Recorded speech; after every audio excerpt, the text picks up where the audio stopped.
la responsabilidad, si es que así lo estiman pertinente, en este compromiso que van a adquirir con la Contraloría, de ayudarnos en la supervisión de una obra determinada. Y para ello van a ser dotados de un aplicativo móvil que lo van a poder bajar en sus smartphones y a partir del cual se van a enlazar directamente a nuestro sistema de información de Infoobras y van a poder tener sobre esa obra toda la información que yo tengo en la Contraloría. Y de esa manera esperamos generar un mecanismo virtuoso de alerta temprana. ¿Qué es lo que va a pasar? Este monitor va a ir frecuentemente con un protocolo de trabajo, estamos elaborando esa directiva que va a salir la primera semana de noviembre, en la cual va a mirar la ejecución de la obra, va a mirar la ejecución de las distintas etapas en cada hito de control. Por ejemplo, va a mirar si es que las bolsas de cemento que decían que tenía que tener la obra llegaron al almacén y están en cancha o no. Es decir, va a haber un trabajo minucioso y detallado que permita alertar. O desde la perspectiva más sencilla, o sea, resulta de que en la información que se tiene oficialmente hay un 70% de ejecución financiera, un 50% de avance físico y resulta que a través de su aplicativo él está geoposicionado en la coordenada donde debería estar la obra y no ve que hay obra. Entonces eso debería generar una alerta temprana al sistema de denuncias en la Contraloría, por el cual, y así va a funcionar, desde la OSI más cercana al punto donde se emite la alerta, un funcionario de la Contraloría va a tomar contacto personal con este monitor, lo va a llamar por teléfono y le van a tener que explicar qué es lo que está observando y en función de la materialidad se va a desplegar una misión de la Contraloría, una misión de control concurrente y en la práctica entramos al modelo general.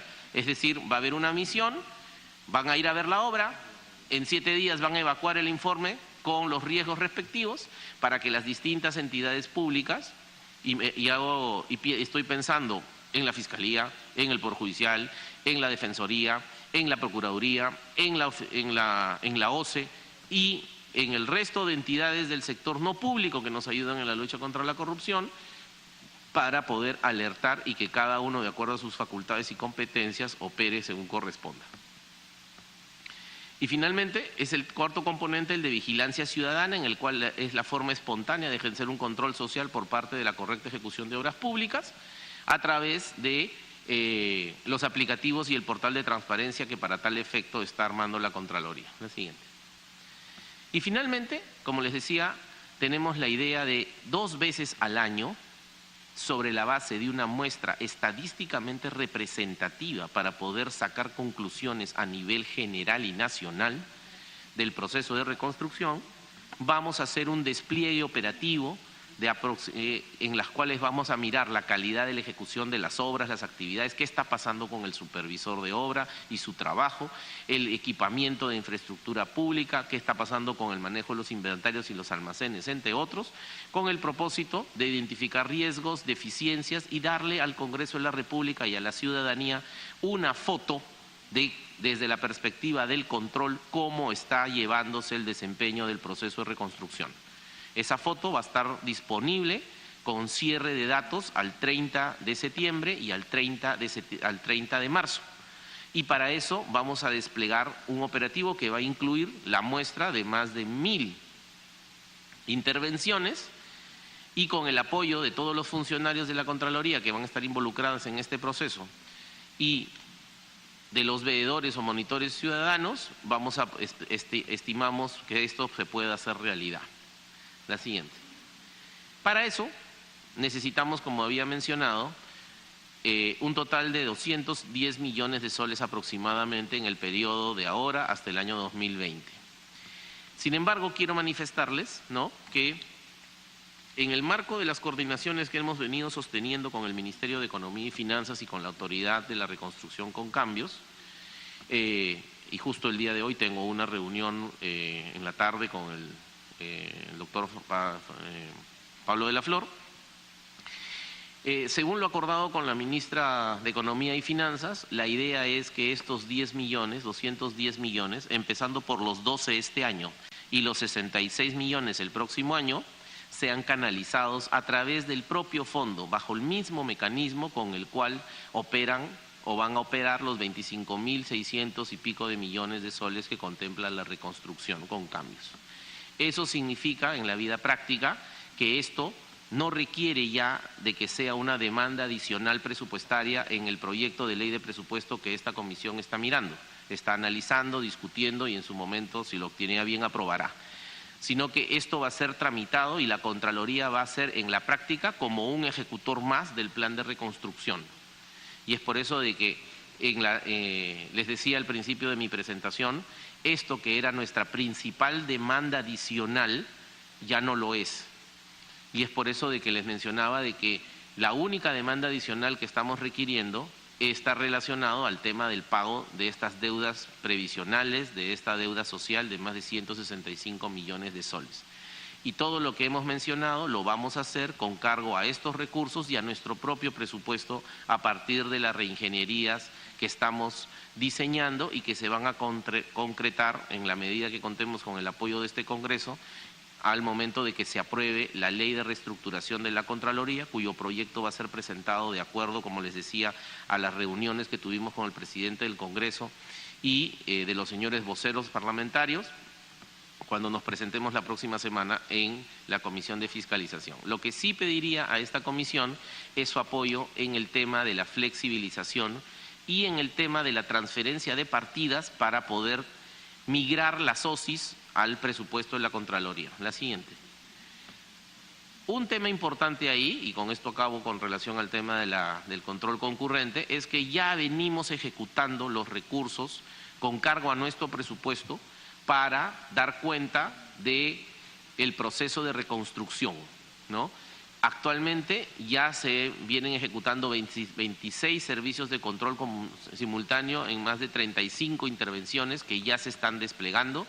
A la fecha se han emitido 10 informes de control concurrente, 1 en Tumbes, 6 en Piura, 3 en La Libertad, bajo el mismo mecanismo. Todos ellos están en la página web e incluso siendo conscientes que siempre los informes de control son especializados, he dispuesto de que tengan una cobertura a través de un resumen ejecutivo, pero no un resumen ejecutivo hecho por un equipo auditor de especialistas, sino que ellos se reúnen con un periodista de la Contraloría y lo hacen una vez que el periodista entiende el contenido del informe, escribe el resumen ejecutivo y eso es lo que se publica en la web. Con lo cual hemos dado, creo yo, un paso importante en materia de transparencia, acceso a la información de lo que viene haciendo la Contraloría General de la República. Y esta práctica la queremos replicar a nivel nacional, sean parte de nuestras intervenciones del control, de la reconstrucción, como para el resto también.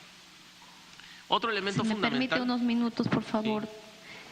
Sí, le damos también la bienvenida, ella nos acompaña hace varios minutos, el congresista Carlos Tubino, la congresista Sonia Echevarría y la congresista Betty Ananculí. Puede continuar, señor Contralor. Gracias. Por otro lado está el tema de los grandes proyectos, cuya ejecución a todos nos preocupa y que en la práctica son 156 megaproyectos con contratos de más de 325 millones de soles, es decir, más de 100 millones de dólares, y 244 grandes proyectos. Parte de la reestructuración que estamos diseñando en la Contraloría y que se concretará con esta ley de reestructuración, como les digo, dentro de los próximos 120 días, en el caso tengamos el beneplácito del Congreso para poder aprobar esta norma. Lo que vamos a hacer no es posible controlar algo que no conocemos. Y ese es un principal problema que ha tenido el sistema de control en el Perú. Como yo siempre he mencionado, tenemos una organización de más de 3.200 personas en la Contraloría, pero en las cuales hay 2.600 que son planta, 250 que son CAS, 350 que son locadores, pero de esas 2.600 que son planta, que es el personal estable, permanente de la Contraloría, 1.000 son contadores, 550 son abogados, 140 son economistas, 150 son administradores. Pero necesitamos especialistas, necesitamos ingenieros, necesitamos arquitectos, necesitamos gente que conozca el objeto que va a controlar. Y eso es particularmente importante en el caso de estos proyectos grandes y muy grandes, porque hay demasiada plata involucrada en su ejecución. Y entonces, por eso vamos a hacer un proceso grande de fortalecimiento de las capacidades de la Contraloría. En estos van a propósito del proceso de reconstrucción con cambios también, digamos, hemos creado una división especializada de megaproyectos, donde muchas de ellas son obras por APPs, ¿no? Y algunas obras por impuestos. Pero lo que vamos a hacer es, dado de que las oficinas de control institucional son tantas a nivel nacional y no es posible que todos tengan ingenieros, arquitectos, médicos, etcétera, vamos a concentrar la jurisdicción del control gubernamental de estos proyectos, de estos grandes proyectos, en las contralorías regionales, las cuales van a ser reestructuradas por completo y van a ser ampliamente fortalecidas, no solamente con nuevo personal, sino con una reestructuración organizacional. Porque para mí las contralorías regionales deben ser en una región lo que es la Contraloría General de la República a nivel nacional. Y por tanto, a partir del próximo año, cuando ya se concrete, digamos, este proceso de reestructuración para el cual les mencionaba, voy a pedir 120 días hábiles, las oficinas de control institucional de un gobierno regional, de un gobierno local, provincial o distrital, ya no va a hacerse cargo del control de una obra grande y compleja. Esa va a ser una tarea, una responsabilidad exclusiva y excluyente de la Contraloría Regional, que hoy por hoy depende íntegramente de la Contraloría General de la República, ¿no? Con lo cual esperamos con este proceso de fortalecimiento, que va a incluir nueva gente y va a incluir capacitación y un proceso meritocrático en la selección de ese personal a través de una serie de concursos públicos que vamos a llevar a cabo, va a ser ampliamente fortalecida y va a tener total autonomía e independencia, cosa que ahora no sucede, porque como muchos de ustedes conocen, las OSIs dependen del titular a quien va a auditar. Y entonces eso es inverosímil. No es posible, pues, no es posible pensar de que el controlador va a hacer bien su trabajo si depende del controlado. La siguiente, por favor, la siguiente. Y hay algunos temas, ¿no?, que los estamos discutiendo con los distintos entes rectores, porque yo considero que el sistema de control es un sistema gubernamental supremamente importante, ciertamente muy poderoso, tiene muchas responsabilidades y una enorme cobertura. Prácticamente el sistema de control interviene y tiene como objeto de control al universo de las actividades del sector público que tengan que ver con el uso de los recursos públicos fundamentalmente, pero es un sistema residual, es decir, el sistema de control tiene más trabajo en la medida que los otros sistemas administrativos en el Estado, ¿no?, y su operación a nivel, digamos, de los ejecutores falla. Porque si no habría problemas en esta ejecución, el sistema de control tendría un trabajo mucho menor, ¿no? Esa es la razón por la que, a la luz de lo que hemos apreciado en el sistema de control, estamos proponiendo, y estos son temas que con gusto vamos a poder discutir en su momento, creemos que la gran corrupción y la mediana corrupción se da esencialmente en las contrataciones, y las contrataciones se da en las obras, esencialmente en el tema de las obras, ¿no? Y entonces ahí hay varios problemas. En primer lugar, siempre se dice la mayor corrupción está por las adendas. Ya, pues lo que hay que hacer es tratar de preguntarse, no solo sancionar eso, y lo vamos a hacer, sino preguntarse por una solución estructural. ¿Por qué hay tanta adenda? Porque claro, hay tanta adenda en algunos casos porque hay mucha corrupción, es verdad. Pero también hay muchas adendas porque el proceso decisional es muy deficiente. Entonces lo que hay que hacer es que hay que arreglar eso. No solamente tratar de sancionar la corrupción, sí, eso hay que hacerlo y de manera ejemplar, y para eso vamos a proponer, en lo que nos corresponde a nosotros, una total modificación del procedimiento administrativo sancionador, tanto en la primera como en la segunda instancia. Pero lo que está sucediendo es que tomamos decisiones, y digo tomamos hablando en términos genéricos, en el gobierno nacional, en el gobierno regional, en el gobierno local, provincial y distrital, sin realmente saber cuánto cuesta un proyecto. O sea, decidimos hacer una obra sin saber cuánto cuesta, esa es la pura verdad. Y eso tenemos que corregirlo, eso no lo puede corregir el sistema de control, eso lo tiene que corregir el sistema de inversión pública y el sistema presupuestario. ¿Qué es lo que se está planteando ahí? Y eso es lo que estamos discutiendo en las reuniones que hemos iniciado con el Ministerio de Economía y Finanzas, ya he tenido reunión con la OCE, hemos tenido una reunión con Servir, hemos tenido reunión con Invierte P, etcétera. Es bien fácil, relativamente, ¿no? No se puede tomar la decisión de hacer una obra si no hay expediente técnico, punto. O sea, tan simple como eso, y arreglamos de una vez ese problema, ¿no? Pero ¿esto qué significa? Esto significa que el sistema de Invierte P tiene que ser consciente de que no puede dar la luz verde para que se haga una carretera solo con un estudio de preinversión a nivel de perfil, o una ficha ahora más simple todavía, una ficha simplificada, o un perfil simplificado o reforzado. Tiene que haber un estudio con ingeniería de detalle que diga cómo va a costar la carretera, por cuál va a ser el trazo, por dónde va a ir. Y tiene que hacerse, pues, no en gabinete, tienen que ir al campo a ver por dónde va a ir la carretera. ¿Pero eso qué significa? Eso significa tres cosas. Número uno, una modificación en las normativas, no necesariamente en las leyes, pero en las normativas que tienen que ver con el sistema de Invierte P. Y mejor dicho, una modificación en el proceso presupuestario. O sea, si estamos de acuerdo en eso, no deberían aprobar ningún crédito presupuestario para ninguna obra a nivel nacional, no importa dónde sea, no importa de qué se trate, si no tiene expediente técnico. Pongan la plata para hacer el expediente técnico. Y cuando se tenga el expediente técnico, pues decidan si se hace la obra o no. Porque resulta que lo que tenemos, la evidencia empírica demuestra que decidimos hacer una obra por 100 y cuando hacen el expediente técnico ya cuesta 180. Y entramos en un problema, y como ustedes bien saben, normalmente lo que mal empieza, mal acaba, pues. Entonces ya tenemos plata para hacer una obra de 100, pero nos metemos a hacer una obra de 180. Y entonces terminamos los 100 y después dicen no hay plata. Y no se previó en el presupuesto y la obra se queda parada, ¿no? Entonces, el sistema de control se va a encargar de reducir la inconducta funcional y la corrupción. Esto no tiene que ver con la corrupción ni la inconducta funcional, esto tiene que ver con las mejoras en el proceso decisional público, ¿no? Pero me atrevo a presentarlo porque creo que es la solución, es una buena cuota de la solución estructural de estos problemas pasa por ahí. ¿Y eso qué significa? Que si estamos de acuerdo en eso, hay que cambiar la ley de contrataciones. ¿En qué sentido? No puede volver a haber un mecanismo de concurso-oferta. Deciden cuando sepan cuánto va a costar la obra y hacen su análisis costo-beneficio sabiendo que va a costar no 100, sino 180. Porque ¿qué es lo que pasa? Como el proceso de contratación a veces es muy largo y complejo, todos deciden hacer concurso-oferta. Y entonces, ¿cuál es la ganancia entre comillas? La ganancia entre comillas es que en lugar de hacer dos procesos, uno para el expediente y otro para la obra, voy a hacer uno.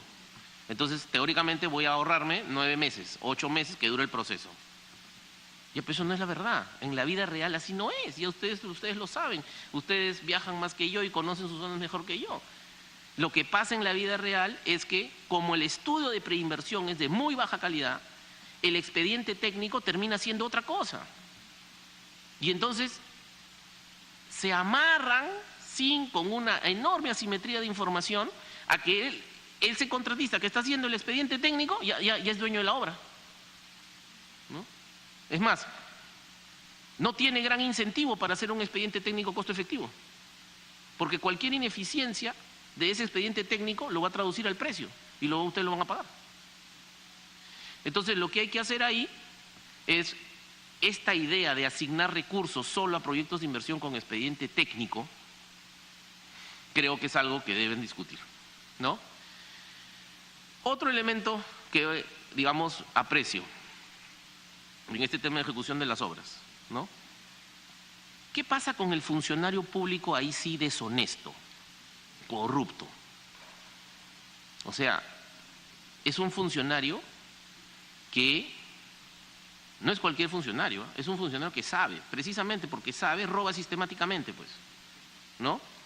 Entonces, ¿él qué necesita para aprobar una valorización que tiene una coima dentro? Lo que él necesita es un referente técnico válido que le diga si esta valorización en lugar de costar 20 cuesta 40. Y con ese papelito autoriza el gasto de esa valorización. Sin ese papelito no autoriza nada, porque sin ese papelito sabe que esa autorización va preso, ¿no? Y entonces, ¿qué sucede? Hay en la vida real una colusión implícita, un triángulo colusivo entre el supervisor de las obras, el contratista y el funcionario público deshonesto. Eso ya lo sabemos todos. ¿Qué podemos hacer? Y ahí sí, el sistema de control creo que tiene un papel interesante. Yo creo que el sistema de control tiene que participar en el proceso de selección de los supervisores de las obras. Ya no va a ser, no debería ser una decisión unilateral del ejecutor. Tampoco quiero yo designarlos, ¿ah? No, esa no es mi idea. La idea es, tenemos que hacer 3 cosas por lo menos ahí. La primera, cambiar con un par de cláusulas por ley, todos los contratos de supervisión de obras tienen que decir 2 cositas, bien fácil. Todo informe de supervisión que emita el supervisor al ejecutor lo pasa al sistema de control, copia. En segundo, para poder nosotros estar alertas de cómo va el desempeño de la supervisión y en su momento incluso desplegar este modelo de control concurrente. 2, cada vez que la Contraloría, que el sistema de control le pida al supervisor que un informe sobre la obra, información sobre cómo va la ejecución de la obra, el supervisor me la tiene que dar, a pesar de que no tenga contrato conmigo. Porque claro, el supervisor responde, todo el mundo responde a quien le pagan, pues, ¿no? Entonces el supervisor responde a quien lo ha contratado. Y en tercer lugar, como conversábamos con la jefa, la presidenta ejecutiva de la OCE y también con la ministra de Economía y Finanzas, necesitamos un mandato legal en el cual el sistema de control, que ya va a tener la capacidad, porque para eso vamos a contratar a estos 400 especialistas, que ya va a tener la capacidad de supervisar la calidad técnica, porque hasta ahora la carretera está mal, no sé, pero yo soy contador, pues, entonces no sé si la carretera está mal. Debió tener 4 centímetros de capa asfáltica, tiene 3. ¿Cómo voy a saber yo si yo soy economista, soy contador, soy abogado? No, ahora voy a tener ingeniero. Y voy a tener ingeniero que con el equipamiento que va a poder hacer diamantinas, va a poder hacer calicatas. O sea, ese es el proceso de sofisticación de la Contraloría que quisiera desarrollar. Una Contraloría profesionalizada, donde la generación de evidencia sea científica, no sea solamente del procedimiento administrativo, no solo papel. No, sino que los informes de la Contraloría sean realmente informes de pericias técnicas. Incluso conversaba con el señor fiscal de la Nación y veíamos la conveniencia de que en el futuro, y eso es parte de las discusiones de la reestructuración, o sea, los informes de la Contraloría no deberían ser una prueba preconstituida, deberían ser una prueba suficiente y repetible de carácter pericial, de tal manera de que ya, si los agraviados creen que es necesario u otra pericia, bueno, que hagan su pericia parte, pero la Fiscalía debería usar esa pericia y no hacer otra. Y para eso ciertamente vamos a desplegar todo un esfuerzo de fortalecimiento de capacidades muy grande del sistema de control. Pero les decía, lo otro es que nosotros debemos ser capaces de supervisar y evaluar el desempeño del supervisor. Y si consideramos que el desempeño del supervisor está mal, generar un informe vinculante ante la OCE para que la OCE los inhabilite o los incluya ese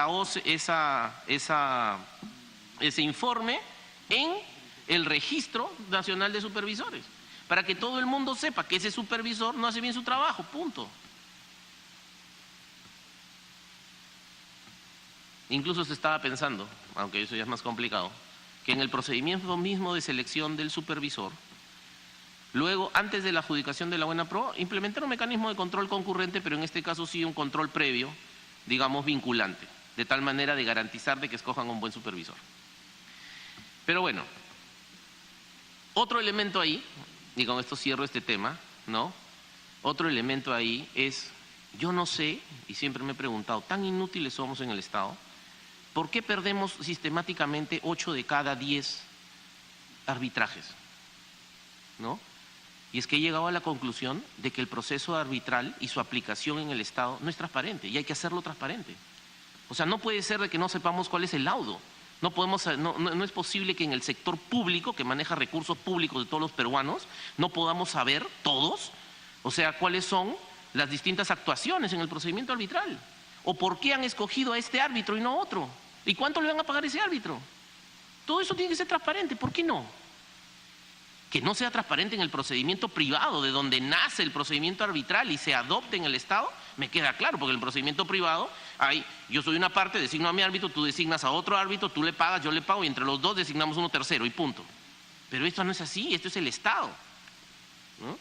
Con lo cual, estamos pensando introducir una serie de medidas de transparencia en el procedimiento arbitral y incluso establecer un mecanismo de control previo vinculante al momento de que se define cuál va a ser el árbitro en el caso de que surja un conflicto intersubjetivo que hay que resolver en el caso de ejecución de una obra.